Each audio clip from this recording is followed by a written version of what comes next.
అనగనగా ఒక ఊర్లో టోపీల వ్యాపారి ఉండేవాడు. అతను అన్ని ఊళ్ళు తిరుగుతూ తన దగ్గర ఉన్న టోపీలు అమ్ముకునేవాడు. వాటితో వచ్చిన డబ్బులతో తన కుటుంబాన్ని పోషించుకునేవాడు.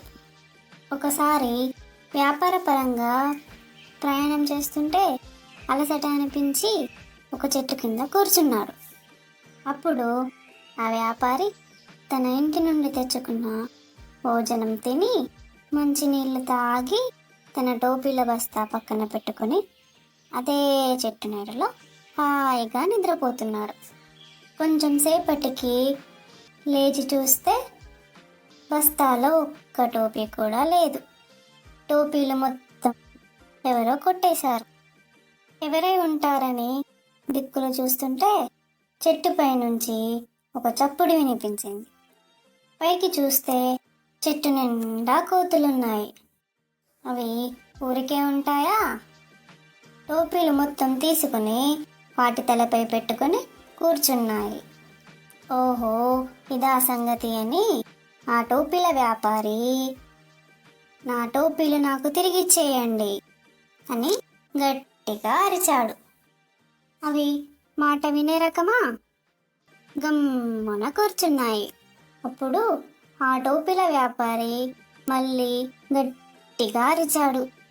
అవి తిరిగి అరిచాయి. వ్యాపారి చప్పట్లు కొట్టాడు. అప్పుడు ఆ కోతులు కూడా చప్పట్లు కొట్టాయి.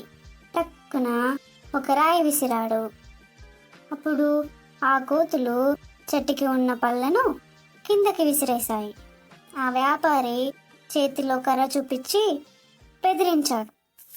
కానీ ఆ కోతులు మాత్రం భయపడలేదు.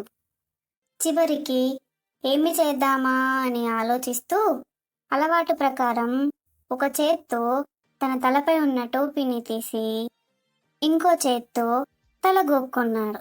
అప్పుడు ఆ కోతులు కూడా అలాగే చేశాయి. టక్కున ఒక ఆలోచన వచ్చి తన చేతిలో ఉన్న టోపీని నేల మీదకి విసిరేస్తాడు.